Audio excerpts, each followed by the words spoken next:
हामी चाहिँ यहाँ सागबारीतिर डुलेर हिँड्दैछौँ। घामले आँखा टलक्क टल्केको छ। यो चाइनिज सागहरू त नि सबै काटिसकेको छ नि। धनियाँ यत्रो यत्रो भएको यहाँ। एकछिन ल, म हाइब्रिड बेथु टिप्छु। बेथु हाइब्रिड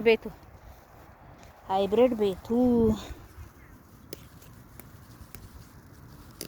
आउने बेलामा लैजाउँ न सबै झ्यारम झिरम पारेर। मिठो हुन्छ।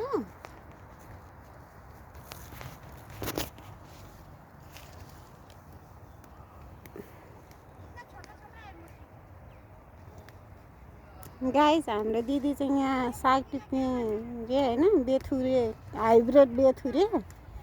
यो चाहिँ खोइ मलाई पनि त्यति थाहा छैन। लट्टे पनि छरेछ।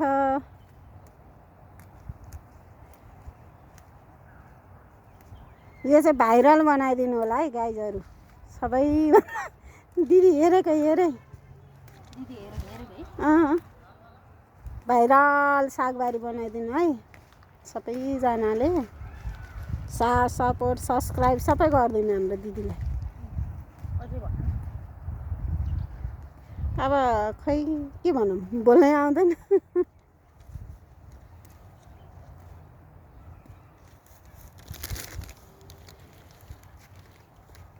साग देखाउनु त दिदी कस्तो रहेछ। यस्तै हाइब्रिड लट्टे हो क्या? अच्छा होइन, बेथु हाइब्रिड बेथु हो।